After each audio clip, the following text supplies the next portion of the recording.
estas horas, todos en el mundo se están preguntando qué diablos ocurre en Siria. ¿Por qué los medios de todo el planeta se llenan de artículos y portadas? ¿Por qué los líderes de grandes potencias se vieron obligados a pronunciarse uno tras otro? ¿Cómo afecta esto a nuestras vidas? ¿Se desatará en Medio Oriente la tercera guerra mundial, de la que ya hablan, por ejemplo, altos puestos jerárquicos militares de Ucrania o periodistas conservadores estadounidenses como Tucker Carlson? ¿Qué será del frágil mundo en el que vivimos? Mientras los rebeldes yihadistas fueron capturando ciudad a ciudad con la fuerza del fuego y de la furia, Estados Unidos e Israel bombardearon más de 400 zonas en esta pobre nación del mundo árabe. El criminal de guerra Benjamín Netanyahu se adjudica el crédito de esta debacle sangrienta y Joe Biden, en la agonía de su presidencia, por no decir otra cosa, asegura presuntuoso que el expresidente sirio Bashar al-Assad tendrá que rendir cuentas. Pero primero hay que preguntarnos dónde está Bashar, porque llegaron mensajes contradictorios e intrigantes en los últimos días. Primero se advirtió que se desconocía su paradero. Luego, el viceministro ruso Sergei Lyakov avisó que habían refugiado a su familia en el país, incluyéndolo a él, pero no quiso brindar más precisiones y parece que Vladimir Putin no está particularmente alegre con este prófugo sirio que ha perdido su gobierno títere en un suspiro. Al fin y al cabo, Putin era el titiritero. ¿Estará Assad en un búnker de Moscú, en una dacha de San Petersburgo o en una cárcel de Siberia? ¿Habrá tomado uno de esos tecitos de polonio que a los espías del Kremlin les encanta compartir? ¿O se cayó de una ventana? Abundan los rumores de su muerte. Y esto no es broma. Hasta que no aparezca de nuevo ante las cámaras, no podremos confirmar que siga respirando dentro de los límites del imperio del nuevo zar, que tiene su atención centrada en Ucrania, donde su campaña de conquista genocida parece encaminarse hacia cierto éxito. Los que más ganaron sin duda son los peores carniceros de todos, el complejo militar industrial de Estados Unidos, que estuvo entregando ucranianos a las fauces de esta bestia a cambio de multiplicar sus ganancias y pagado todo con los impuestos de los sufridos contribuyentes del tío Sam. Mientras tanto, miles de sirios en Damasco festejan la caída de la dinastía de al-Assad, perfectamente equiparable a la de su amigo y socio Nicolás Maduro, que sobra decirlo, no está muy contento con lo que ha pasado en Siria y tiene pesadillas con ello todas las noches. En Siria hay presos políticos, hay adolescentes asesinados por protestar, las condiciones de las cárceles son totalmente deplorables, rige una perfecta censura. Assad gobernó 24 años a través del fraude más vil, y por todas estas razones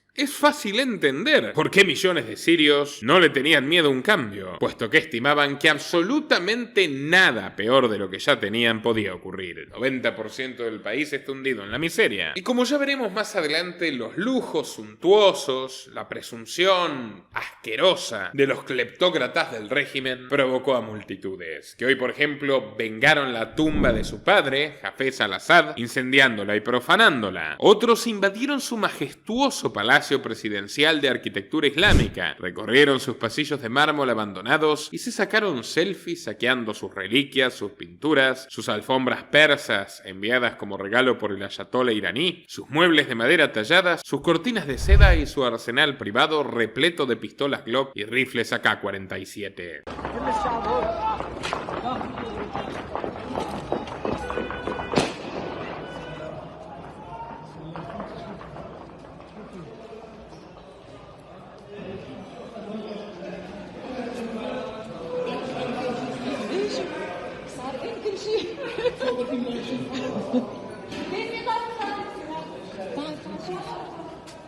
ما في ضوء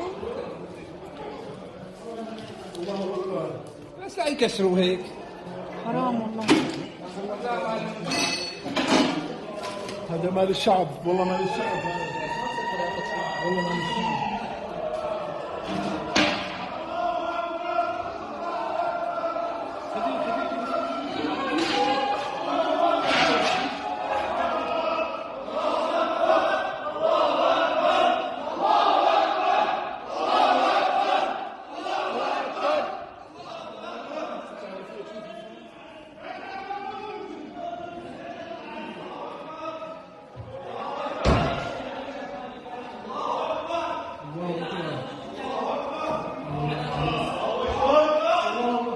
Los amantes del motor, por el contrario, tomaron un atajo directo al garage, habitado por decenas de autos de lujo impresionantes que esperaban a su dueño para echarse a andar. Audis, Mercedes-Benz, BMW, un Lamborghini Diablo, un Rolls-Royce Ghost y una extraña Ferrari F50 valuada en $6 millones. ¿Cómo puede ser que unos civiles sirios se atreviesen a cometer semejante herejía contra uno de los líderes autoritarios más intensos de la modernidad? Para poder entender esto, tendremos que repasar el auge de una dinastía que perduró ni más ni menos que 54 años y que cayó en un suspiro en menos de 11 días. Un hundimiento tan fugaz como el de un castillo de naipes que se rinde ante una suave brisa. Por todo esto, te pido que te quedes hasta el último minuto de este informe fascinante, que lo difundas en todas tus redes y grupos y que al terminar, si valoras nuestro esfuerzo, contribuyas a través de patreon.com/Nicolás Moraz para que nuestro trabajo periodístico siga siendo posible. Hay recompensas exclusivas desde tan solo $3 mensuales y también puedes apoyar desde tan solo $1 a través de Superchat durante y después de este estreno, o convirtiéndote en miembro a través de la opción unirse de YouTube. Créeme que vale la pena. Sin más que decir, estimados amigos, comenzamos.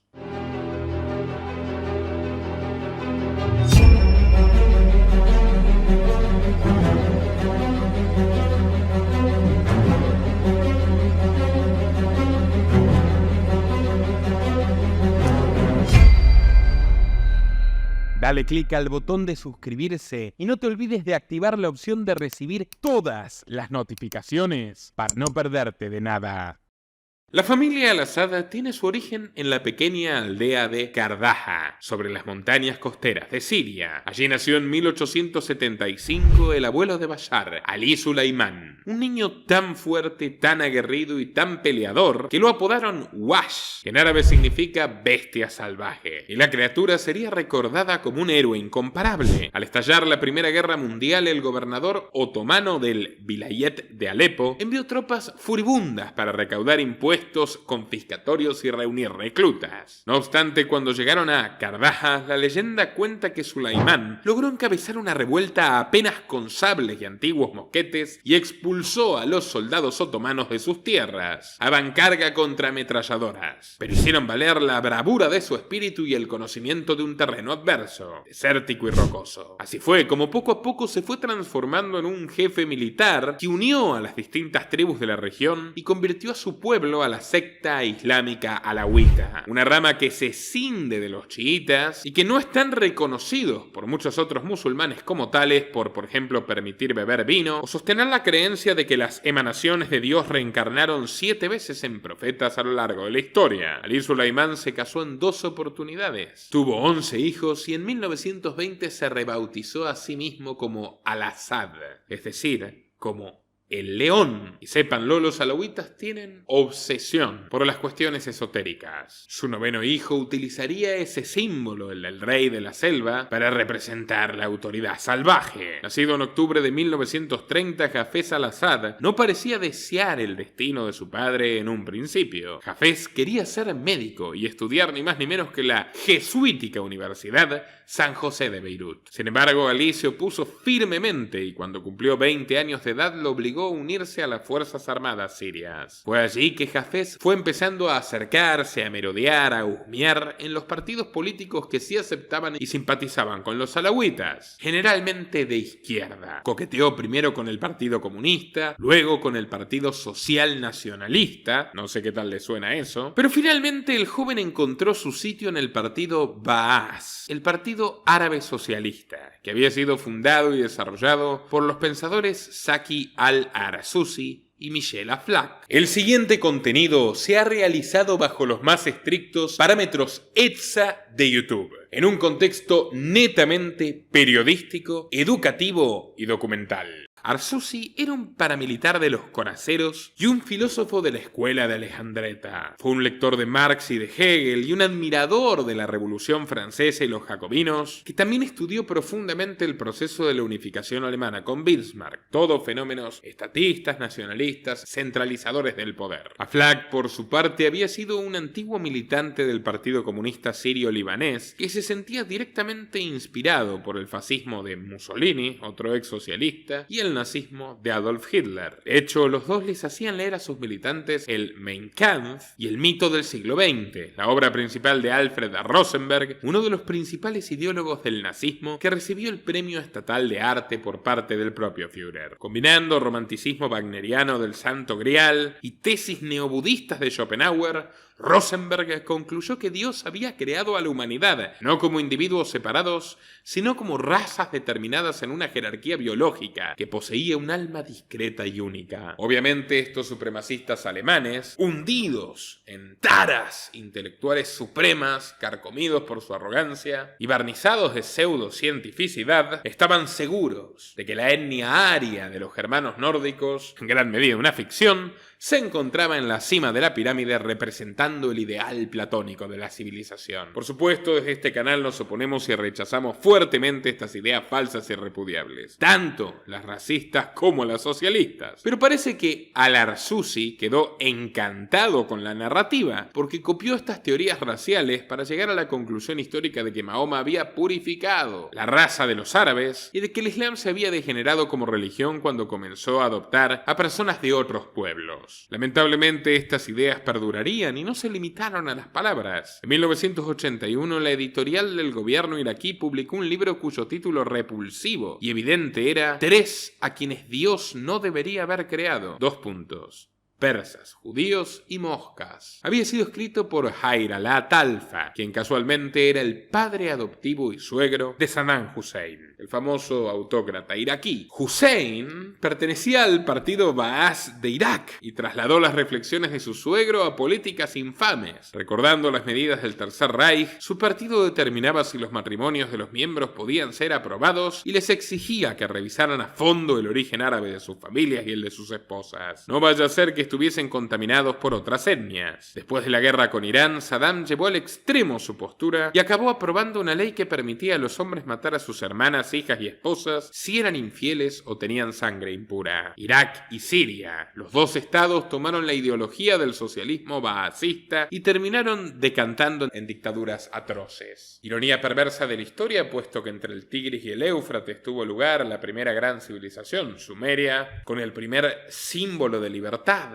Amay-Ji, y en Siria y el Líbano floreció Fenicia, una de las civilizaciones más pacíficas, prósperas y cultas de la antigüedad, basada fundamentalmente en el comercio. Del mismo modo que la cristianización forzosa terminó de aniquilar a Roma, o fue mejor dicho una religión politizada, a medida del ocaso de un imperio, el Islam se cargó a la Persia tolerante de Ciro el Grande, a los remanentes de Fenicia y de Cartago y otras tantas cosas. Aún así, debo decirlo, todas estas sociedades fueron abrumadoramente laicas, hasta muy entrado el siglo XX, y fue la intervención de potencias occidentales las que terminó radicalizando a los musulmanes. Y ya hablaremos más adelante, pero algo que quiero destacar desde ahora es que el socialismo baasista no era ni tan comunistoide como otros, ni mucho menos islamista. Al contrario, jugaban con la religión lo mínimo indispensable, lo suficiente como para simpatizar o ser tolerados por bases populares religiosas. Insisto, eran una minoría importante de esas sociedades, pero minoría al fin. Retengan este dato que pronto ilustraré y servirá para entender cómo ahora también Siria ha caído en las manos de un Estado islámico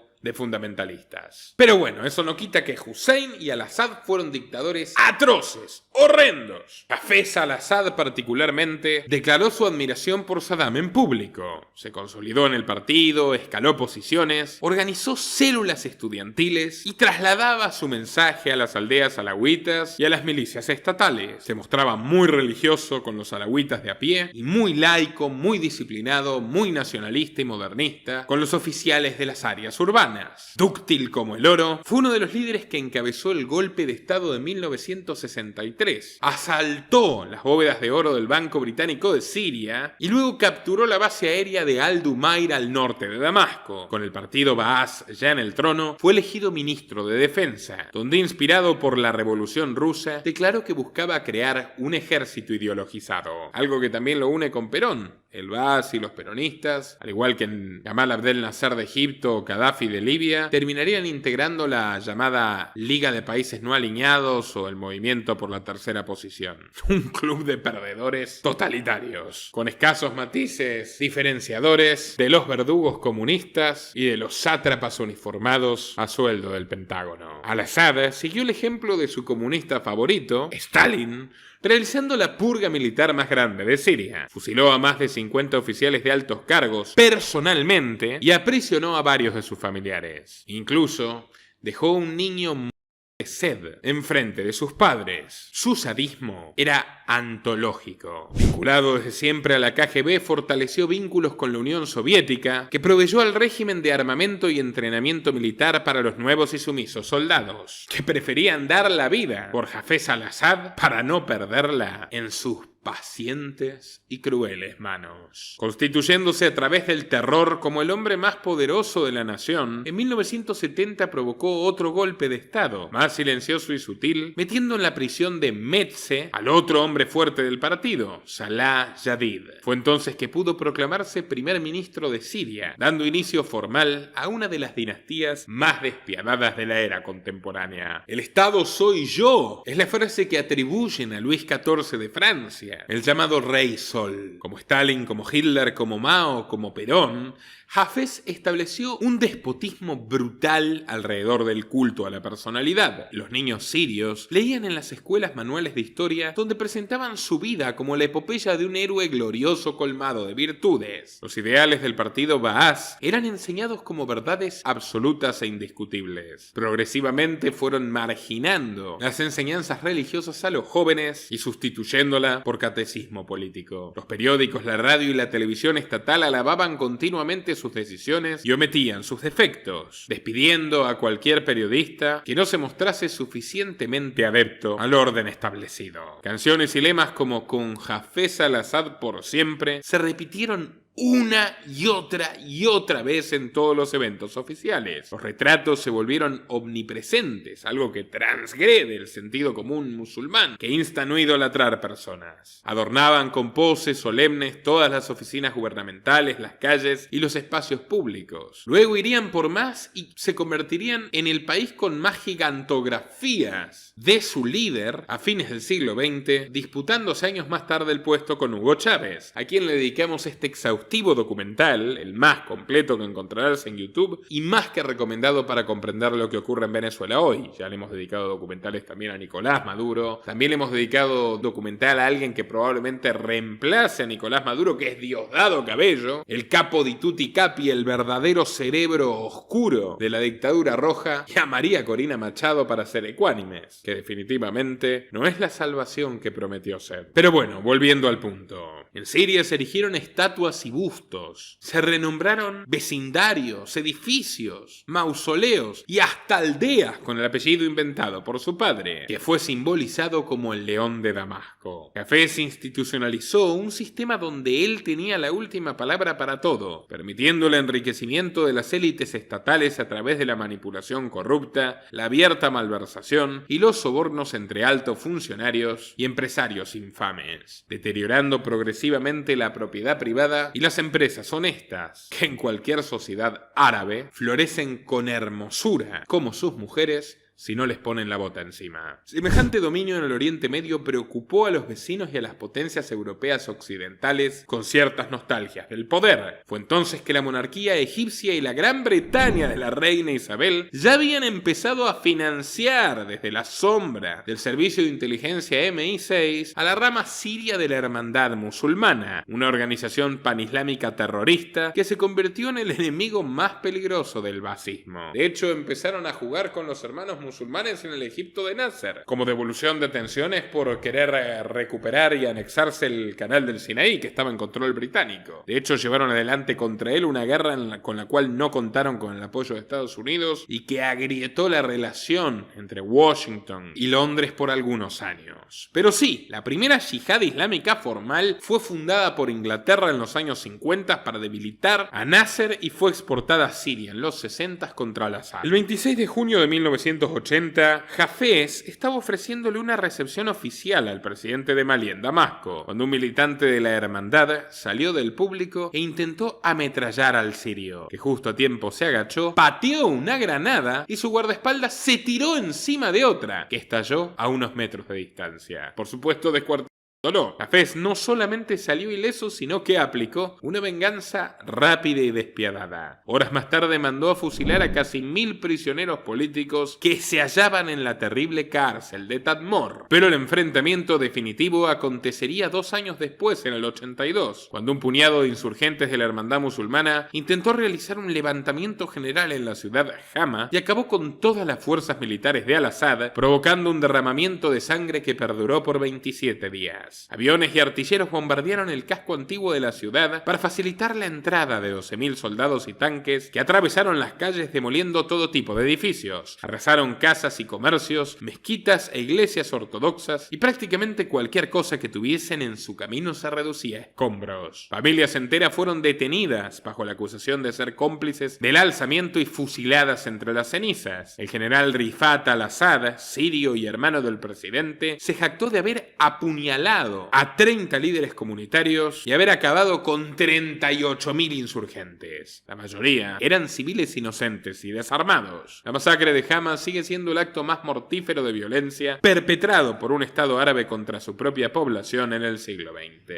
Entonces Siria se fue volviendo más totalitaria que nunca. Se detuvieron las elecciones democráticas del Congreso, el servicio de inteligencia, el temible Mukhabarat, multiplicó la vigilancia y la policía reprimió cualquier mínimo gesto de disidencia. Y cuando la propaganda ya elevaba a su tirano a una figura prácticamente divina, presentándolo como el líder eterno, nuestro salvador, el faro que ilumina el camino, fue entonces que comenzó a mostrar sus primeros signos de debilidad física, la inexorable mortalidad. A esa no se le juegan trampas. En noviembre de 1983, carcomido por una diabetes, Hafez sufrió un ataque cardíaco que lo dejó al borde de la muerte, desatando una crisis sucesoria. Luego de visitar a su hermano en el hospital, Rifat al-Assad apareció entre los medios sin consultarle a nadie y anunció su candidatura a la presidencia. No creo que Hafez pueda seguir gobernando el país, comentó orgulloso ante las cámaras. Narra el historiador Hana Batutu que Rifat le hizo promesas abominablemente lujosas al círculo íntimo del mandatario para granjearse su apoyo. Y es que su riqueza en sí era abominable. Como comandante de las compañías de defensa era considerado por todos el rostro visible de la corrupción del régimen. Ostentaba joyas y relojes de marca, poseía mansiones en Londres, en París, en los Campos Elíseos, en Marbella, en la Costa del Sol, todas decoradas por piezas de arte y antigüedades valuadas en millones de dólares. No obstante, el dinero no todo puede comprarlo, y menos si tu hermano es el dictador de la nación. Ante el rechazo de los altos funcionarios, que preferían su cuello a su bolsillo, Rifat eligió una opción menos democrática para quedarse con el trono. Reunió a sus 55.000 hombres de las fuerzas especiales, que no eran muy especiales y eran tan numerosas, y con tanques, aviones y helicópteros sitió la capital, cercó Damasco en marzo del 84. Impusieron puestos de control y barricadas, requisaron comisarías de policía, edificios de inteligencia y el resto de las sedes estatales. Desarmaron a las tropas regulares y arrestaron a los soldados que se resistían. Las imágenes de Hafez fueron tapadas con carteles que mostraban el rostro de Rifat. ¡Qué culebrón! A solo un disparo de la guerra fratricida, el país se había dividido por la ambición egoísta y visceral de dos hermanos de sangre. Desde el monte Qasiún, los tanques apuntaban a la plaza de los Omeyas, esperando la orden de dar fuego, cuando Hafez, con la salud maltrecha, decidió salir del cuartel general y pidió hablar a solas con Rifat. El otro aceptó y lo invitó a su casa en el barrio de Mesé. Mientras bebían café, se miraron cara a cara y comenzaron a confesarse verdades que hace tiempo no se decían. ¿Quieres derrocar a mi gobierno? ¿En serio?, preguntó Hafez. Aquí estoy yo. Yo soy el gobierno, agregó, golpeándose el pecho, con la pistola por debajo de la mesa y su dedo infame acariciando el gatillo. Rifat estuvo a un segundo de repetir lo que Caín le hizo a Abel en la Biblia, lo que Cabil le hizo a Jabil en el Corán.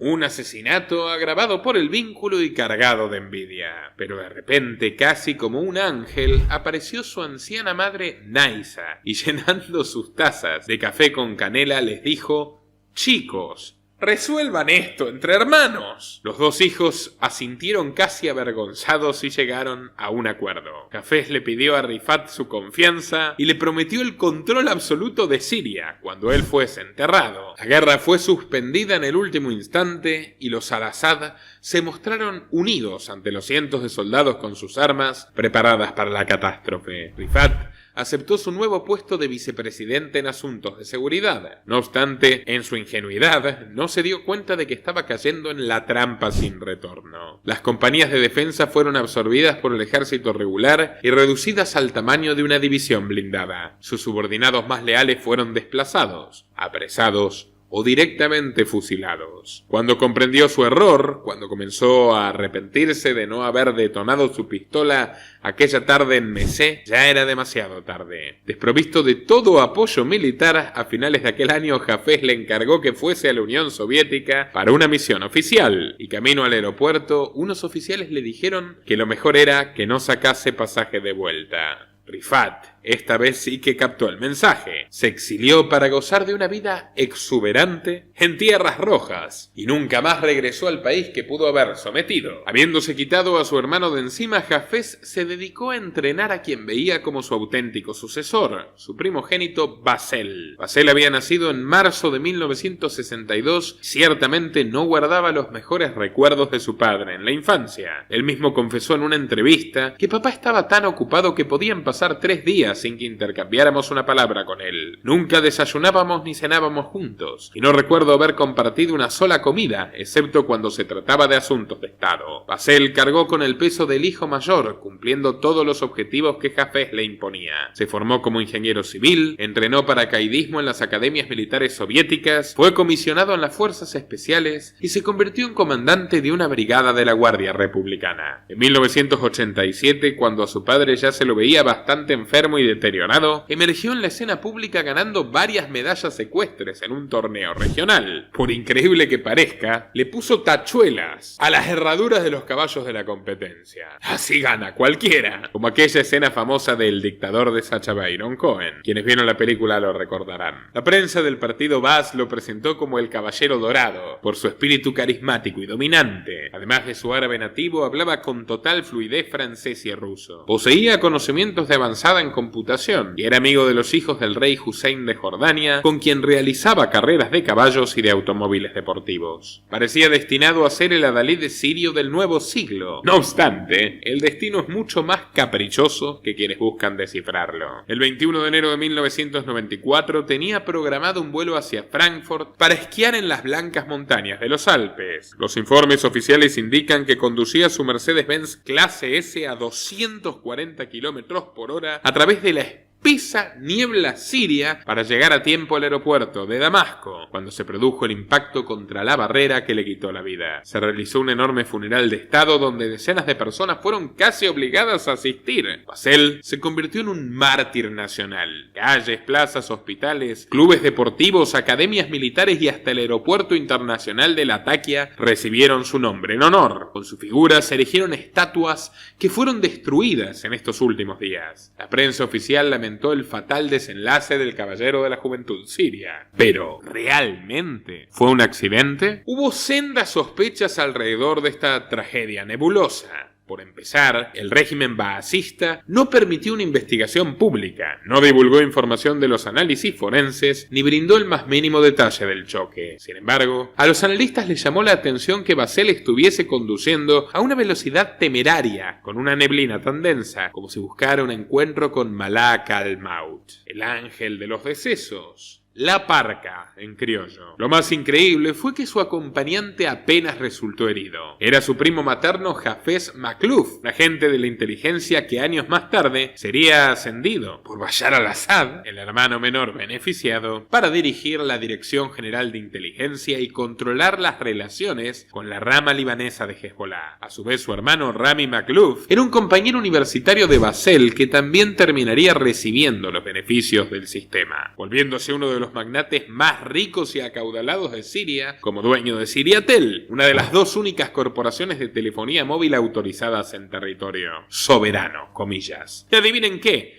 En 2004 intentaría hacerse con la concesión de la marca Mercedes-Benz. ¡Cuánta casualidad!, ¿verdad? Muchos especulan por lo bajo que ambos colaboraron para que la tragedia ocurriese y a cambio abrazarse de las promesas anheladas del hermanito menor, Bashar, que de repente pasó a ser el inesperado sucesor de la dinastía. Bashar era todo lo contrario a Basel, delgado, desgarbado, silencioso, tímido, con un ligero ceseo. Era considerado por sus compañeros como un nerd de biblioteca sin aspiraciones políticas. Aparentemente son los peores. Se había graduado de la escuela de medicina y estaba estudiando un posgrado de oftalmología en Londres cuando lo llamaron para avisarle sobre aquel accidente brutal. «Debes volver ahora», le dijo Hafez. Inmediatamente. De repente y sin previo aviso se vio obligado a regresar a Siria y la propaganda estatal lo presentó como la esperanza de las masas. Durante los próximos 6 años y medio, su padre lo preparó para convertirlo en el líder de la siguiente generación.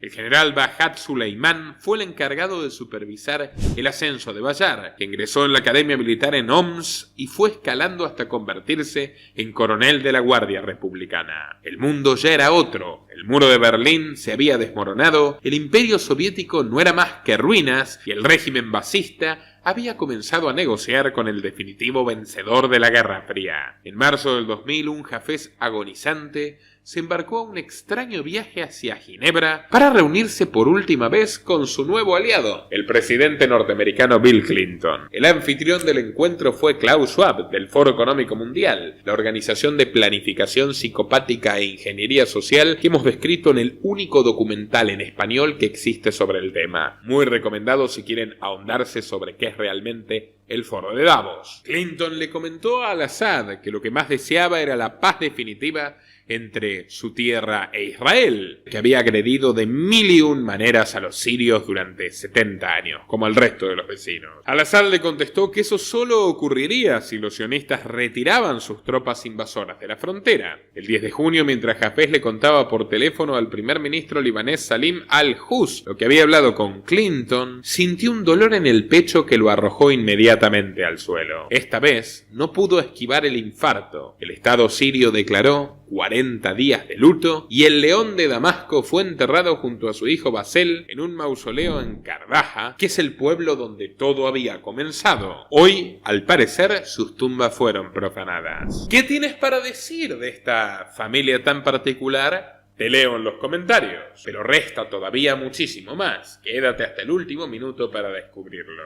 Fieles al clan cleptocrático, el parlamento sirio se apresuró para bajar el requisito de edad presidencial de 40 a 34 años, exactamente lo preciso para que pudiese asumir Bashar al-Assad, que fue investido el 17 de julio mediante un referéndum nacional donde él mismo se presentó como el único candidato. Porque la democracia ante todo, ¿no? Bashar no tardó en generar una suerte de aura de renovación y de entusiasmo. En noviembre de ese año, los periódicos informaron que una tal Ahma Fawaz al-Ahras estaba aterrizando en Siria para casarse con el mismísimo presidente.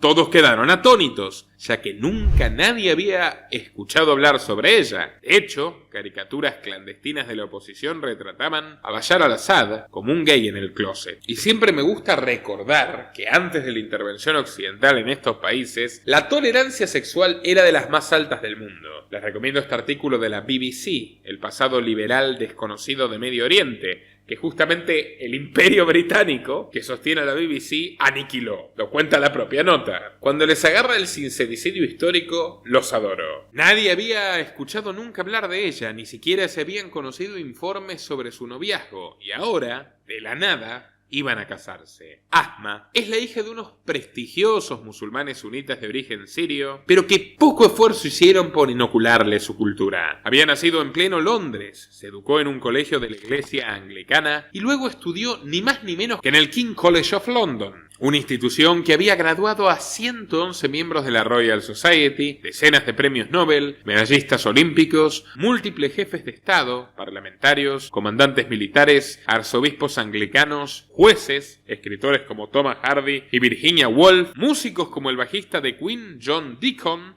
empresarios como el fundador de los automóviles Bentley, Walter Bentley, y científicos controvertidos como el pionero de la eugenesia Sir Francis Galton, primo de Charles Darwin. Ahmad también se recibió allí con una licenciatura en informática y una diplomatura en literatura francesa, y no tardaría mucho en conseguir trabajo para el Deutsche Bank, un banco lleno de controversias y acusado de espionaje encubierto, de lavar dinero para el Kremlin, realizar turbios negocios con Jeffrey Epstein y Donald Trump, y participar activamente en la terrible crisis norteamericana de 2008, con hipotecas basura. Ella fue partícipe en cierto modo, ya que a fines de los 90 se mudó a New York y se incorporó a la división de banca de inversión de JP Morgan, de los Rockefeller, otro protagonista de la crisis hipotecaria. Allí, trabajando para los Rockefeller, se especializó en fusiones para compañías farmacéuticas y biotecnológicas. Y la trágica ironía del destino haría que Siria se convierta en el terreno del uso de armas químicas prohibidas desde la Primera Guerra Mundial. Pero faltaba un tiempo para que esto ocurra. En una entrevista contó la ex primera dama que estaba vacacionando en la casa de una tía de Damasco, a punto de cursar un máster de negocios en Harvard, cuando se reencontró con Bashar al-Assad. Al parecer se habían conocido en 1992, durante una velada en la embajada siria de Londres, pero ciertos detalles resultaron contradictorios y parece más bien que el matrimonio fue menos un acto de amor espontáneo y casual que un plan estratégico de conveniencia político-diplomática. La imagen del nuevo y joven presidente sirio casándose con una exitosa empresaria occidental le daba a la dinastía un aire moderno, progresista, la alianza de dos culturas diferentes, de dos religiones disímiles, británicos y árabes, sunita y alawita, unidos por el anillo de bodas. Elegante, atractiva, inteligente, las revistas europeas y americanas adoraban tanto a la nueva primera dama de Siria que incluso la llamaron la Lady Di del Oriente Medio. La propia reina Isabel recibiría a la pareja poco después en el mismísimo palacio de Buckingham. Ironías de la historia, otra vez, que ahora aquella mujer tenga la entrada prohibida a su país natal, el Reino Unido, donde la declararon persona non grata. Para olvidar los símbolos autoritarios de su padre, Bashar se fue a vivir a un departamento discreto en el distrito de lujo de Abu Rumaneh, lejos de la mansión palaciega de Hafez. El joven al-Assad se mostró como un reformador con ansias liberalizadoras, al menos en un principio. Al asumir el cargo, perdonó a prisioneros políticos, bajó los impuestos, amplió la libertad de expresión, levantó las restricciones económicas, permitió la entrada de bancos extranjeros, abrió las puertas a las importaciones y empoderó al sector privado. Al cabo de unos meses, los sirios vieron cómo su capital florecía, con centros comerciales, nuevos restaurantes y turistas de todas partes del mundo. Había algarabía, auténtica esperanza con una vida mejor, como en los cafés de la Belle Époque, como en las tertulias de Buenos Aires. Surgieron salones donde los intelectuales sirios discutían a viva voz sobre arte, cultura y política, ofreciendo opiniones y palabras que pocos años atrás ni siquiera podían murmurar. Definieron esa época como la primavera de Damasco. Sin embargo, pronto, ellos serían los primeros en recibir la dureza del invierno tiránico. Disuelve y coagula, lema de la masonería. Todo comenzó luego de que un grupo de escritores publicase el Manifiesto de los 99, donde se exigía el regreso de los exiliados políticos y el derecho a formar partidos y organizaciones civiles. La inteligencia del gobierno le advirtió a Bashar sobre los peligros que implicaba esto. Aquellos partidos y organizaciones podrían contener facciones radicales, financiadas por potencias extranjeras, que tarde o temprano perpetrarían un golpe de Estado. El presidente progresista sufrió entonces una metamorfosis similar a la de Michael Corleone en El Padrino. Queriendo transformar el poder, acabó siendo él mismo corrompido hasta el tuétano. A menos de un año de su asunción presidencial, mandó a la policía secreta a perseguir y encarcelar a los cientos de disidentes que se habían sumado a la causa del Manifiesto de los 99. Pero eso no es todo, porque renovó la alianza que había trazado su padre con el tío Sam. A pesar de que en su famoso discurso George Bush incluyese a Siria en el eje del mal, Lo cierto es que luego del 11 de septiembre la CIA buscó la activa colaboración de la Dirección de Inteligencia de los Al-Assad para combatir a una organización asesina que ellos mismos habían creado, armado y financiado, Al-Qaeda, que ahora tomó el gobierno de Siria. Felicitado por la prensa de la CIA, tiene su gracia. Bashar nombró a su cuñado Asef Shaukat como subdirector de inteligencia militar, a fin de que se encargase de recibir a todo sujeto mínimamente sospechoso de ser terrorista y que les enviaba a la agencia norteamericana. Asef los encerraba en prisiones sirias y le ordenaba a sus oficiales que los sometieran a interrogatorios y a torturas tan inhumanas y terribles que no podremos siquiera detallar. De paso, aprovechaba la ocasión para interrogar también a los críticos de la dinastía, y parece que aprendieron muy bien sus técnicas. A mediados de 2004, las relaciones entre Bashar y el primer ministro libanés Rafik Hariri se tensaron en una atmósfera de amenazas e intimidación. Siria había ejercido un control casi total sobre el Líbano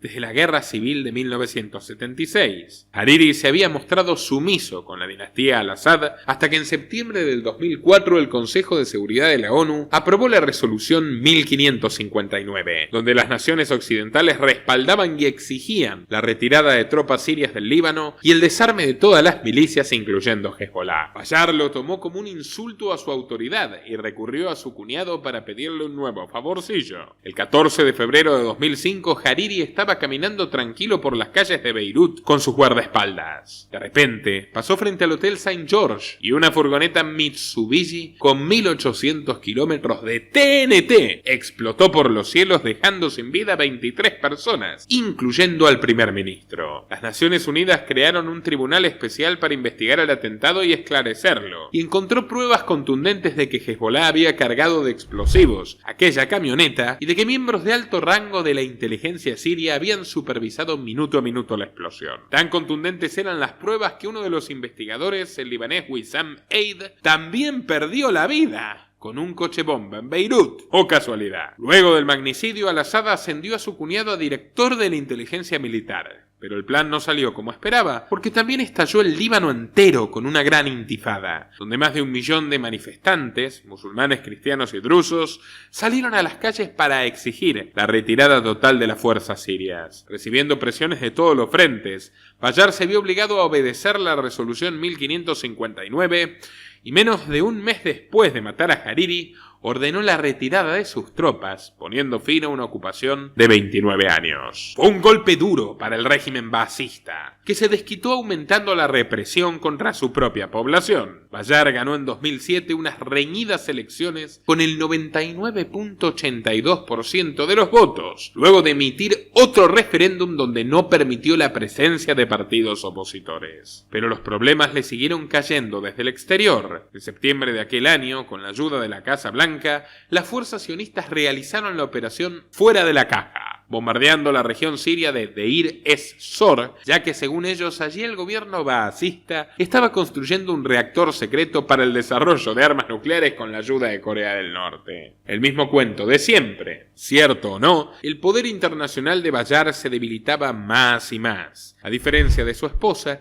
que seguía manteniendo una excelente imagen ante los hipócritas ojos de Occidente. Ese mismo año turbulento, las Naciones Unidas presentaron a Asma como una campeona de las reformas y la eligieron como embajadora de un programa de la ONU de $18 millones para organizar en Siria un conjunto de iniciativas a favor de las mujeres y los niños con capacidades limitadas, aunque cabe preguntarse si los funcionarios de la ONU tenían las capacidades limitadas o si eran tan perversamente cínicos de no percibir que la señora dormía con un carnicero y por lo tanto tenía conocimiento de sus crímenes y omitía hacer absolutamente nada para detenerlos. El periodista Andrew Tabler habló de las dos caras de Asma, la esposa del presidente autoritario y la mujer creadora de ONGs positivas. En julio del 2008, el presidente francés Nicolas Sarkozy invitó al matrimonio al desfile tradicional de los Campos Elíseos y la prensa rosa los calificó como los dos enamorados en París. La revista estadounidense Vogue fue aún más lejos. Llamó a la primera dama una rosa en el desierto, afirmando que Siria era un lugar sin bombardeos, disturbios ni secuestros, y describía a los Al-Assad como extremadamente democráticos. Pero no No todos los medios occidentales defendían a esta señorita inglesa, al mismo tiempo que la monstruosa Open Society de George Soros apoyaba los programas de la ONU como el de asma. También financiaba sitios y organizaciones que criticaban la falta de progresismo del partido Baas, y lo hacían desde plataformas como Human Rights Watch, Enab Baladi y Syria Deeply. También desarrolló programas para capacitar a periodistas sirios en el uso de herramientas digitales. Fue así que Facebook se convirtió en la principal red que exhibía el lado oscuro de la familia al-Assad.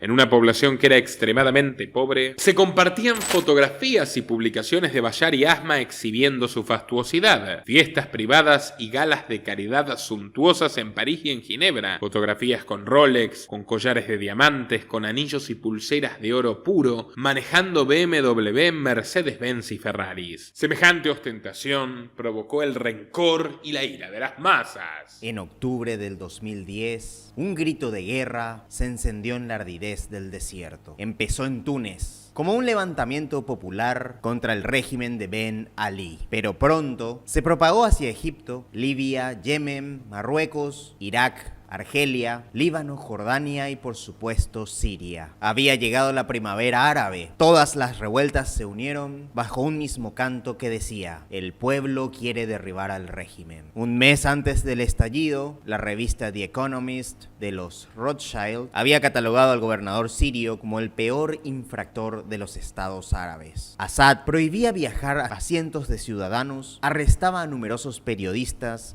restringía la libre circulación y endurecía la censura. Pero la historia estaba a punto de cambiar para siempre. En marzo del año 2011, en la ciudad sureña de Daraa, 15 estudiantes de familias prominentes fueron encarcelados por escribir grafitis antigubernamentales en la ciudad. El mensaje era el eslogan de la primavera árabe: el pueblo quiere la caída del régimen. Assad supo entonces que el grito que se encendió en Túnez había llegado a sus puertas. ¿Y qué haría ahora? ¿Recurrir al populismo? ¿Esforzarse por encubrir los crímenes? No, nada de eso, ni de lejos, sino por el contrario, el tirano comenzó a publicitarlos. Los 15 estudiantes fueron torturados por el ejército sirio y se entregó el cuerpo de su líder, me refiero a Hamza Ali al-Kateb. Su cuerpo fue entregado totalmente mutilado. En las redes sociales se filtrarían videos de su cadáver desencadenando protestas a nivel nacional. Estudiantes, trabajadores, jubilados, campesinos y vendedores ambulantes salieron a las calles durante meses, todos los días religiosamente desafiando el asedio militar. Era el comienzo de la revolución siria de la dignidad, unida bajo un objetivo indeclinable: la caída de la familia Assad. En los meses de octubre y noviembre, mientras se producían disturbios y saqueos, las fuerzas de seguridad arrasaron sin piedad a los manifestantes, acribillándolos con munición real y balas de plástico. Entre ellos se encuentran 18 trabajadores asesinados, cuyo único delito fue arrojar rocas a las imágenes de Bashar al-Assad en las vallas publicitarias cuando marchaban para exigir que les pagaran sus salarios. A estas alturas, la crisis siria era una de las más dramáticas del mundo. A finales de enero del año 2012, Reuters informó que más de 5.000 civiles habían sido asesinados por el ejército, mientras que otras 1.100 personas perecieron en manos de las fuerzas terroristas. Hillary le pedía a Assad que dimita, y eso nos lleva a hablar de los otros actores de esta trágica guerra. Me refiero a aquellos que se apropiaron de una batalla digna para imponer muchas veces un tenor religioso y radical, y que acabarían cometiendo crímenes tan salvajes como los del régimen que combatían. Y como no podía ser de otro modo, detrás de estos agentes del caos estaba la gran señora de la guerra, Hillary Clinton. Y así lo comprueban más de 30.000 correos electrónicos personales y archivos adjuntos filtrados por Wikileaks en el año 2016. Hillary siempre fue partidaria de la guerra, empezando por el bombardeo de Belgrado en 1999, así como la invasión de Afganistán en 2001, la guerra de Irak en el 2003 y ya como secretaria de Estado perpetrando el golpe de Estado de Honduras en 2009. También se le atribuye el asesinato de Muammar Gaddafi en Libia en el año 2011, tal como se leen la filtración, Clinton estuvo a favor de armar a los rebeldes sirios desde el comienzo. El objetivo era variopinto. Iba desde debilitar a Irán con la caída del régimen de Assad, ayudar a Israel aislando a las tropas de Hezbollah y a su vez controlar una región clave para el suministro global de petróleo y gas natural, algo vital para mantener la dominancia global de los Estados Unidos. El 18 de agosto del año 2011, la Casa Blanca publicó una declaración firmada por el propio Obama que rezaba: Assad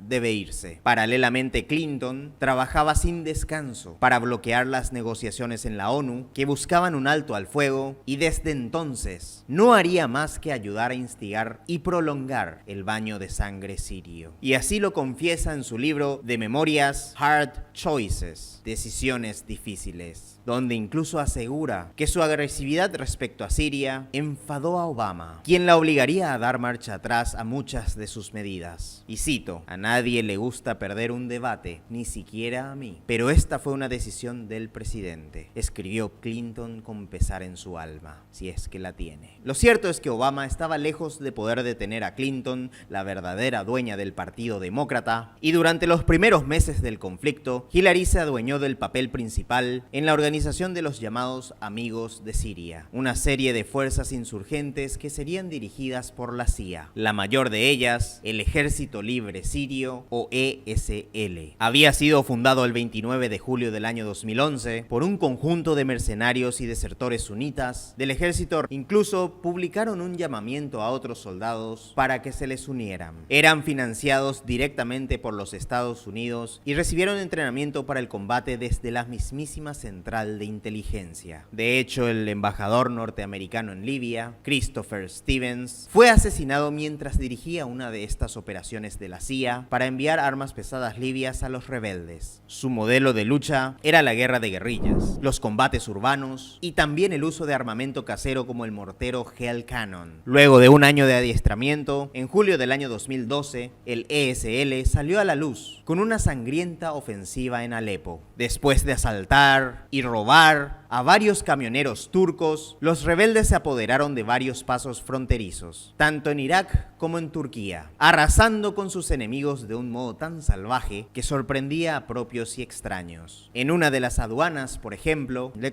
los brazos y las piernas a un coronel para luego acribillar a 22 soldados del ejército sirio bajo la mirada incrédula de los oficiales iraquíes. Luego de meses de constantes matanzas y ataques a civiles, los rebeldes lograron asegurar las zonas liberadas, que se hallaban al norte de Siria, y así la cúpula militar se trasladó desde Turquía para fundar un pequeño gobierno. Mientras tanto, en la prensa internacional circulaba la inquietante versión de que había presencia de mercenarios extranjeros contratados por potencias de la OTAN. Así es, damas y caballeros, al mejor estilo del grupo Wagner, que como vemos no es solo un invento ruso. Sin embargo, para el año 2013 era evidente que el ejército libre de Siria no iba a ningún lado. La corrupción interna, la falta de unidad entre sus grupos afiliados, así como la aparición de sectores más radicales y todavía más extremistas, llevaron al grupo a su definitiva disolución en junio del 2014, cuando se desarmó el Consejo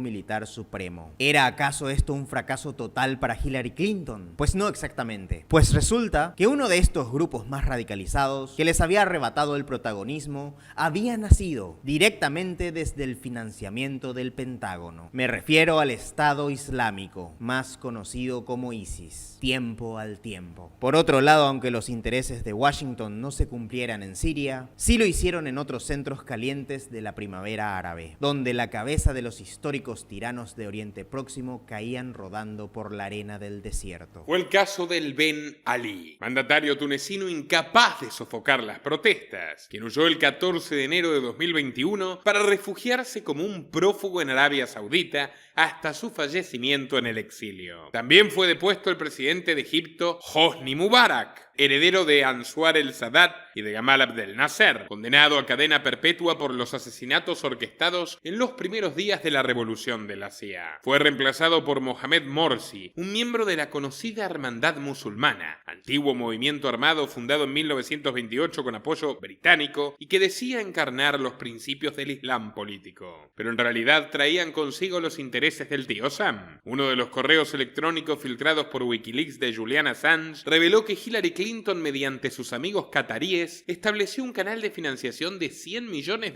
para esta hermandad, a cambio de hacerse, a fuerza de fuego y de sangre, con la nación de las pirámides. Pero quizás el villano más trágico de las primaveras árabes fue el líder libio, el carnicero Muammar al-Gaddafi, que fue enfrentado por los rebeldes que formaron el Consejo Nacional de Transición, con su sede principal en la ciudad de Benghazi, la segunda más grande de la nación. Y no trabajaron solos. La agencia de inteligencia de Virginia y otras afines le proporcionaron apoyo logístico al CNT, que incluyó entrenamientos, equipos de comunicaciones y suministro armamentístico. A diferencia de al-Assad, Gaddafi anunció que moriría martirizado antes de salir de Libia y lanzó un mensaje sanguinario. Sus enemigos serían perseguidos calle por calle, casa por casa, armario por armario. Como hombre de palabra cumplió lo que dijo, mandando a su ejército a requisar hogares, obedeciendo a rajatabla, fusilando luego a cientos de manifestantes bengacíes y a unos cuantos NNs que pasaban por allí. El 30 de abril de 2012, Hillary dejó de trabajar en las sombras, ordenando formalmente a la OTAN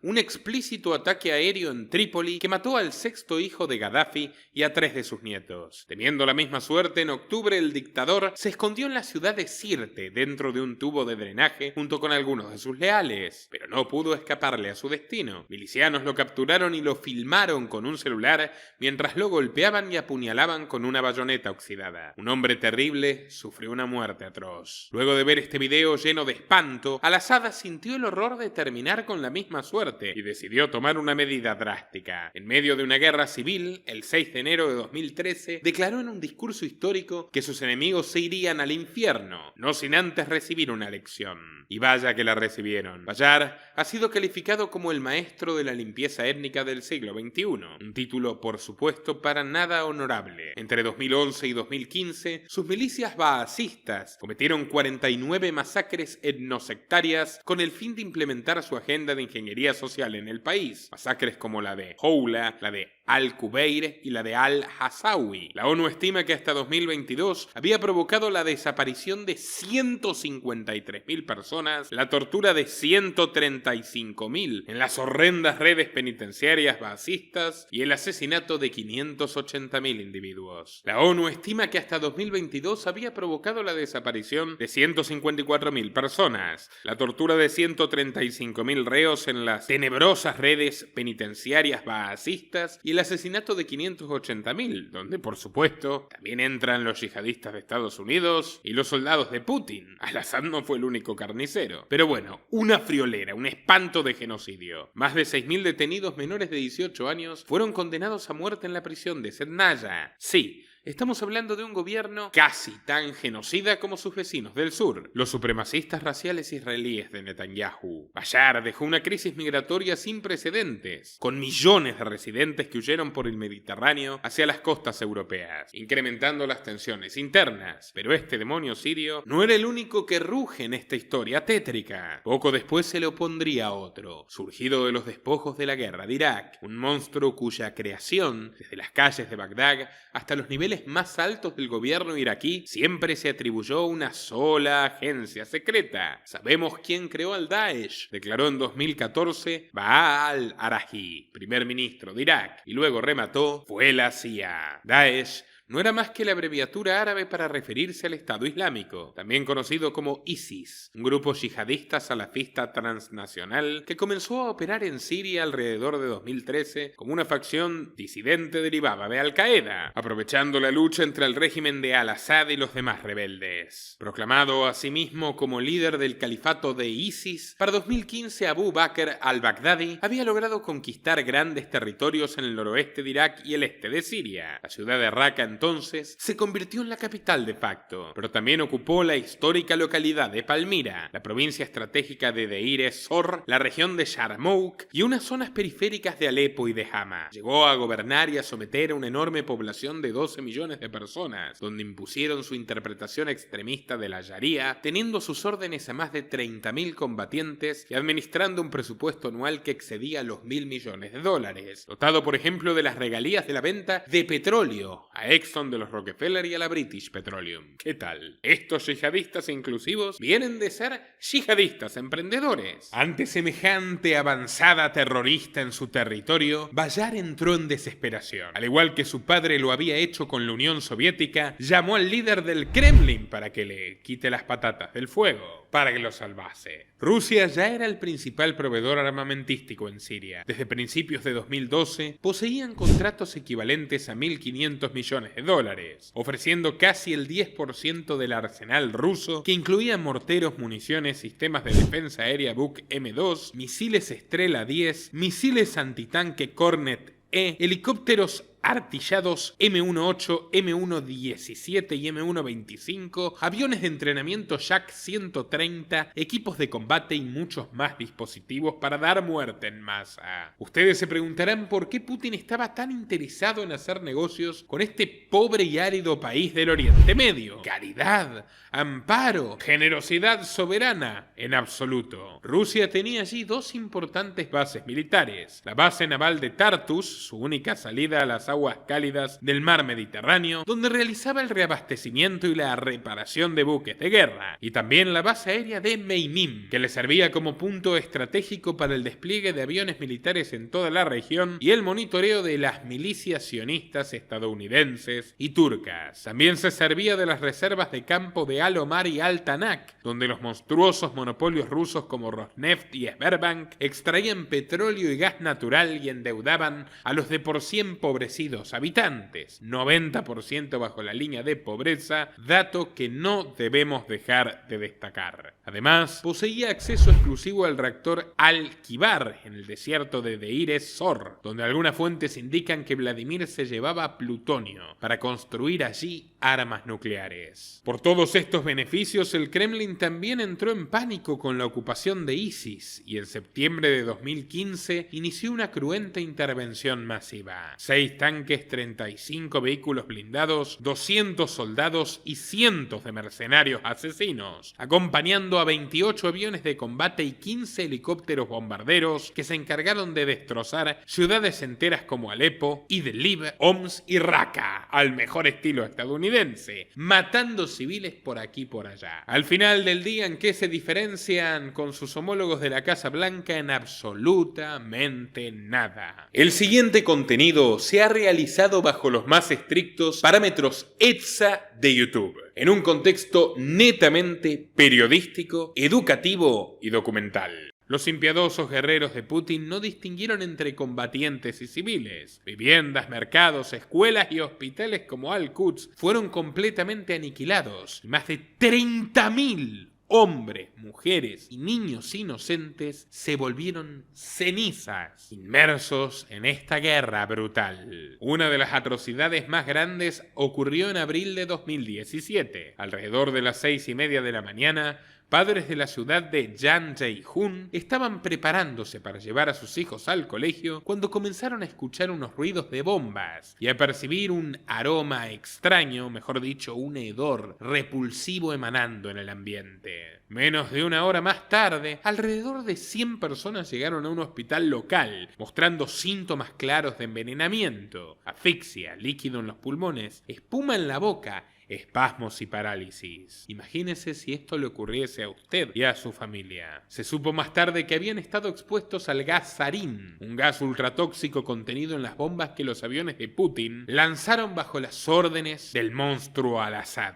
Una de esas bombas alcanzó una clínica que estaba tratando de lidiar con semejante horror. Más de 90 personas que ya estaban heridas fallecieron y otras 540 terminaron heridas o mutiladas para siempre en uno de los ataques de armas químicas más mortíferos de la historia moderna. Bayar no solo negó la responsabilidad de su masacre, sino que meses más tarde fue a París para firmar el liberticida Acuerdo Climático de la ONU, donde cientos de naciones del mundo pactaron para cobrarle más impuestos a sus humildes ciudadanos sobre pretexto de defender a los arbolitos y a las praderas, mientras en sus respectivos países matan a sus habitantes. Gases letales en sus propias ciudades, paradojas repugnantes de la política. En una de sus decisiones más acertadas como presidente, Trump decidió sacar a Estados Unidos de esta especie de plan quinquenal estalinista. Su entonces embajador en la ONU, ONU Nikki Haley declaró que la Casa Blanca ya no estaba centrada en sacar al Assad del poder. Todo en el marco de un giro teóricamente menos intervencionista. Convertido en un títere dependiente de Rusia e Irán, Bayar controló las insurgencias de su país durante años y hasta se daría el lujo de ganar otras elecciones tiránicas y amañadas con el 95% de los votos. Ya solamente contaban en barrios alawítas. Esto es así. En el interín, unos nuevos rebeldes, como les gusta decirle ahora a los terroristas, crecían en las afueras de Damasco. Los rebeldes que darían fin a su dinastía, reemplazando una pesadilla por otra. El 5 de febrero de 2017, 5 rebeldes kamikazes hicieron explotar una base militar de Homs, matando a decenas de oficiales. Esta fue la carta de presentación húmeda y roja de un grupo que daría mucho que hablar en el futuro, o mejor dicho, en el presente. Hayat Tahrir al-Sham, más conocida como HTS.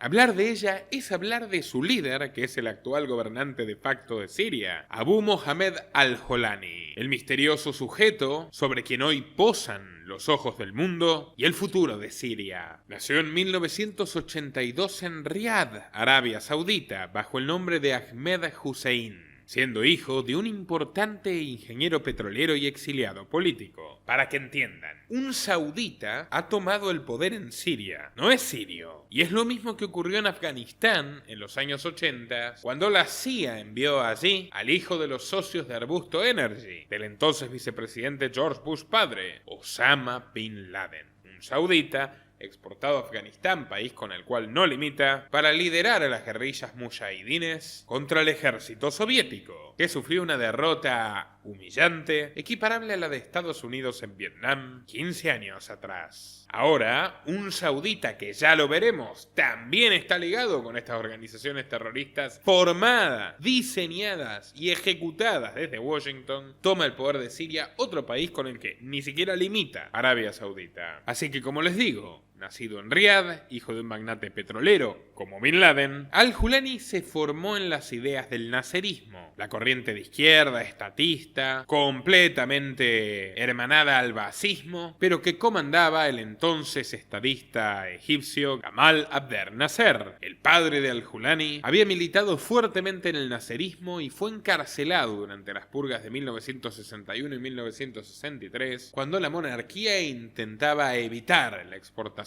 de ese modelo y un posible golpe de estado. En un episodio que no está del todo claro, su padre logró escapar de la prisión, y lo que sí sabe es que hubo un gran derramamiento de sangre. Así terminó misteriosamente en Irak, que entonces gobernaba Saddam Hussein, y allí pudo completar los estudios superiores. Entonces, por primera vez, el padre de al-Jolani pisaría Siria, cuando el país ya era gobernado por Hafez al-Assad, un aliado de Hussein, y allí el régimen volvió a ponerlo tras las rejas, hasta que una vez liberado, encontró asilo político en Arabia Saudita. Allí se ganó una buena fortuna en la industria petrolera y publicó numerosos libros de economía regional. En 1989 el pequeño Jolani tenía ya 7 años de edad y su familia regresó oficialmente a Siria. Se instalaron en el selecto barrio de Mesé, al oeste de Damasco. Sus compañeros lo recuerdan como un muchacho estudioso pero callado, casi inadvertido, que utilizaba gafas gruesas y evitaba la atención. Otros profesores lo describieron como manipuladoramente inteligente y socialmente introvertido. Sabiendo de las limitaciones de su timidez, al graduarse Jolani ingresó en la carrera de medios de comunicación en la Universidad de Damasco, a fin de entrenarse como orador. Había heredado el interés político de su padre, y en una entrevista concedida a Frontline, sostuvo que se radicalizó a causa de la segunda intifada palestina del año 2000, cuando contaba con apenas 17 o 18 años de edad. Empecé a pensar en cómo podía cumplir mis deberes como musulmán, defendiendo a un pueblo oprimido por ocupantes e invasores, dijo. Apreciando los ataques del 11 de septiembre, al-Jolani viajó de Damasco a Bagdad en autobús apenas semanas antes de la invasión de Irak en 2003. Bastante sugestivo. Rápidamente ascendió en las filas de Al-Qaeda en Irak. De hecho, llegó a ser un colaborador cercano de su líder, Abu Musab al-Zarqawi, el sucesor de Bin Laden. Ahora, llegamos a un episodio muy curioso porque luego de 3 años de guerra, al-Jolani fue arrestado por las tropas norteamericanas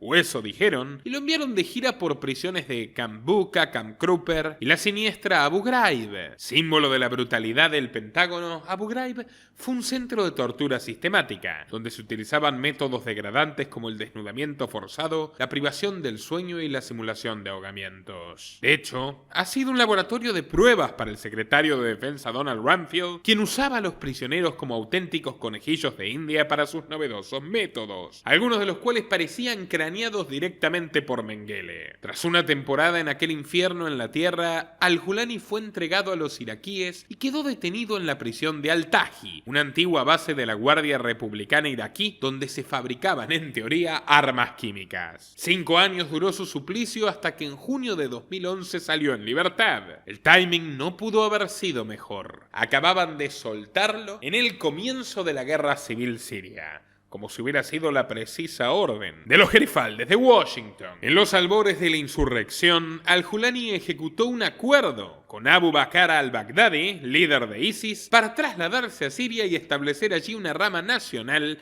para Al-Qaeda. La facción sería bautizada como Jabhat Fateh al-Sham, hombres, armas y dinero. Fueron todos entregados por el Estado Islámico, al tiempo que a Julani se lo declaró emir general de Al-Nusra. Y vale repasar todo el trabajo monumental destapado por Wikileaks, la heroica red periodística de Julian Assange, documental más que recomendado el que lanzamos sobre este héroe este año, que revelan de manera contundente que ISIS también fue una creación de Estados Unidos, alentada, patrocinada y hasta en cierto punto financiada por Hillary Clinton, puesto que constituyó el pretexto para la invasión de Siria, en un contexto, vuelvo a repetirlo, de primaveras árabes simultáneas, donde Estados Unidos metía su garra en estos países uno tras otro, deponiendo regímenes relativamente laicos para poner en su lugar extremistas, que es lo que después de mucho más tiempo del que esperaban, finalmente sucedió también en Siria. Esto y no otra cosa es lo que vemos hoy. Gobiernan el caos. Solo saben crecer a través de la violencia. Es el típico comportamiento de un modelo de hegemonía a través de la fuerza bruta. Como un imperio romano, obsesionado en acabar a persas, fenicios, cartagineses y todos los ocupantes de estas tierras que hoy bombardea Estados Unidos y que en aquella época suponían esplendor y prosperidad a través del comercio y no de la violencia. Paradojas de la historia. Lo cierto es que con unas fuerzas bastante precarias, Al-Julani pudo derrocar a una dinastía de más de medio siglo en apenas 11 días, menos de 2 semanas. ¿Cómo se explica esto? Hemos profundizado la respuesta en una entrevista que realicé con un especialista del Medio Oriente, con un periodista que vivió más de 8 años allí en el centro neurálgico de los hechos, Roberto de la Madrid.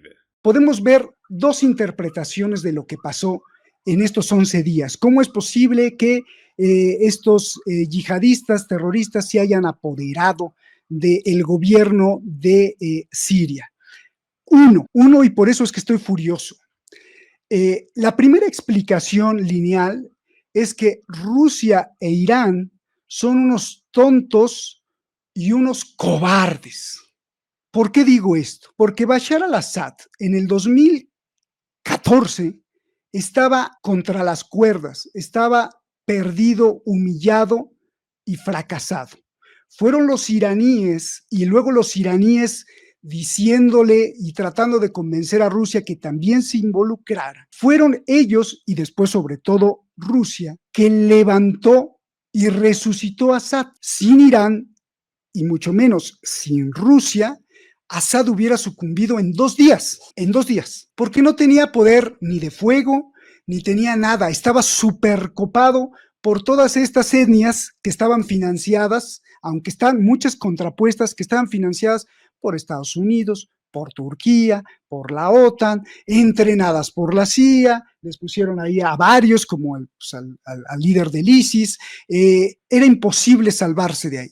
Entonces llega la fuerza iraní a través del Cuerpo de Guardianes de la Revolución Islámica, trata de contener, Irán no puede, pero sí gestiona bien y entonces viene la ayuda rusa. Y gracias a estas dos, no ayudas, gracias a estas dos decisiones, Bashar al-Assad se convierte en un títere de Rusia y de Irán a partir del 2014, digamos 2015, 2016.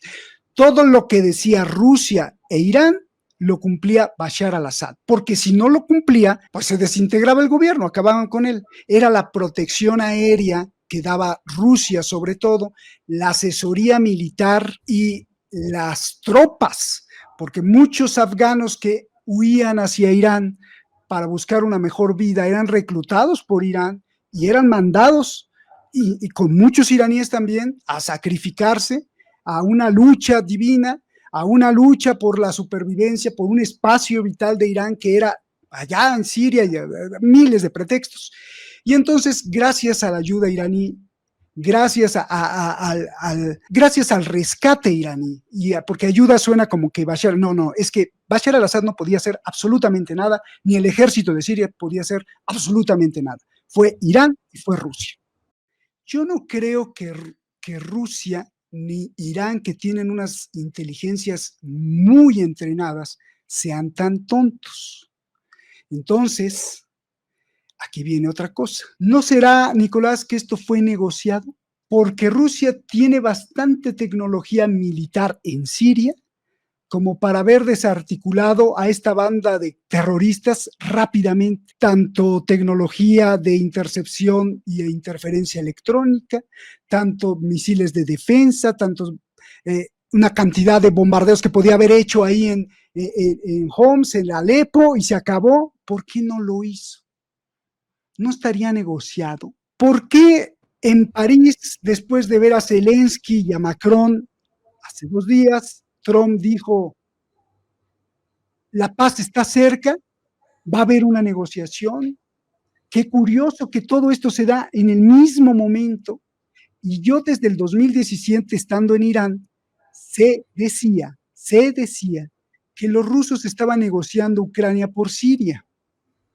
Esto que me estás diciendo es increíblemente revelador. O sea, tú me estás diciendo que los rusos, si querían, los paraban a los rebeldes. Pues yo supongo que sí, tienen toda la tecnología. Tienen toda la tecnología para hacerlo. Por más que tengan el ejército empantanado en Ucrania, no sería un gran esfuerzo frenar a estos tipos que iban en motos algunos, ¿no? Y en camionetas a la capital. Pero es que estos sujetos no tenían aviones, simplemente con aviones. Trump cambió el discurso también. Trump dijo primero, Putin no puede defender a Assad, y luego dijo, evidentemente si esto ocurrió es porque Putin no quiso. No le interesaba mantener a Assad. Eso es lo último que dijo Trump ayer. Va totalmente en línea de lo que me estás contando. Ahora, subimos de nivel a la hipótesis más estructurada porque hay elementos para sospechar que la inteligencia rusa y la inteligencia iraní en realidad no son tan tontos. Entonces, si no son tan tontos, porque ambos están reaccionando tanto en sus medios de comunicación como en sus declaraciones de, ups, nos sorprendió Bashar al-Assad, no nos informó, no nos dijo, no sabíamos que estaba tan grave, y unos terroristas locos, ya no son terroristas, la oposición armada en motocicletas y con armas se apoderaron de la capital. No me vengan, o sea, estas no se las creo.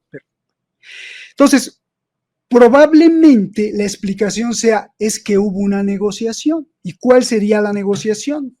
Bueno, probablemente vienen tiempos de Trump, y no porque sea Trump, pero viene la música llamada Trump a tocar, y este vals que van a tocar ahora es hacer las paces, porque ya no nos está conveniendo ni a Rusia, ni a la OTAN, ni a nadie en Ucrania. Y para hacer eso, bueno, pues llegamos a una negociación de, mira, Siria no se negocia jamás desde Washington. ¿Por qué no se negocia jamás desde Washington Siria? Siria es intocable. Mira, si bien no me apodero de Siria, que Siria se quede así de inestable, me conviene. ¿Por qué no se negocia jamás? Porque si Siria cayera en manos de Irán por completo o en manos de Rusia por completo, ¿quién sería el principal favorable? La ruta de la seda, China. Entonces Siria no se negocia, punto. O se queda así, inmersa en un mundo terrorista, fragmentada, o me apodero yo, pero tú no te vas a apoderar jamás del control total de Siria. No se negocia. Entonces, te largas de Siria y ahora que llegue Trump, o antes incluso, bajan los bombardeos, te quedas con parte de lo que has ganado en el Donbass, en las repúblicas, ya proclamaste las repúblicas de Lugansk y Donetsk, y todos contentos, lo cual se me hace peor, mucho peor. O sea, porque la primera hipótesis son tontos y cobardes, la segunda son unos mercenarios hijos de todos que negocian con la vida, con los sueños del pueblo sirio, ucraniano, del pueblo prorruso en Ucrania, de todos, y nada más están divirtiendo o no divirtiendo, simplemente como objetos todos negociando. Imagínate que negocien parte de tu país por otro que está por acá, o sea, se me hace de la atalaya más terrible. El ayatollah iraní Putin y el presidente turco Recep Erdogan le soltaron la mano a Bashar, mientras este 7 de diciembre las milicias del gobierno se escapaban a ciudades lindantes y los rebeldes comenzaron a rodear Damasco prácticamente sin ningún obstáculo. Hace unas horas apareció presuntamente el prófugo Al-Assad en forma de un comunicado emitido en el Kremlin y publicado en Telegram, donde narra que su huida de Siria no fue planificada y se produjo recién después de la caída de Damasco hasta la madrugada del 8 de diciembre. Aún no sabemos si realmente le pertenece al expresidente o si los agentes de Putin escribieron el comunicado por él, sea donde sea que esté, en caso de que todavía respire. Allí califica a los nuevos líderes de Siria como terroristas. No es lo que opina la administración rusa, que le soltó la mano claramente, porque han permitido que hicen la bandera en la embajada del Kremlin, han establecido comunicaciones con el nuevo gobierno y negociarán por la permanencia de sus bases militares. Con esos amigos, ¿para qué quieres enemigos? Maduro, teléfono para ti. Los medios occidentales presentaron a estos muchachos de una manera más amable que el desplazado. El diario británico The Telegraph,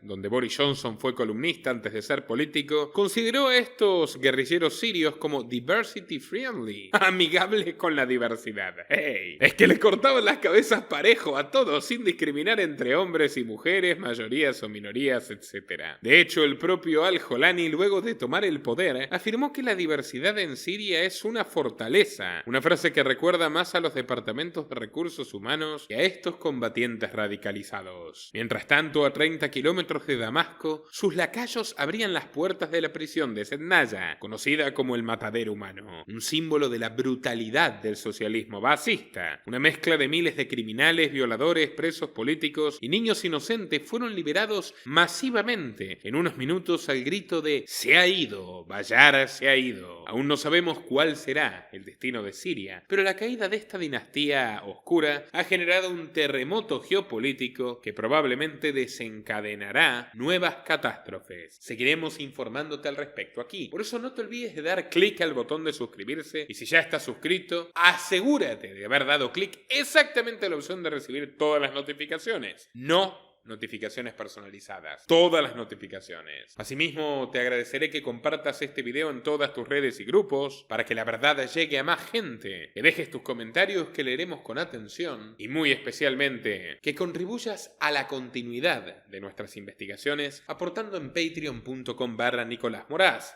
Y no es a cambio de nada. A partir de $3 por mes recompensas exclusivas. A partir de 5 videos exclusivos para mecenas. Y mucho, mucho más en patreon.com/Nicolás Moraz. Hasta la próxima. Nuestro trabajo depende de tu apoyo. Para que siga siendo posible, realiza tu aporte desde tan solo $3 por mes a través de Patreon. En los enlaces que figuran en la descripción o en el comentario fijado. También podés hacerlo vía Bitcoin o desde la opción Unirte de YouTube. Y si estás en Argentina, elegí el medio de pago de tu preferencia a través de Mercado Pago.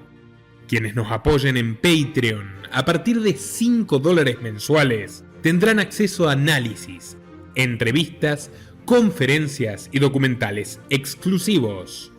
También tenemos opciones para sponsors.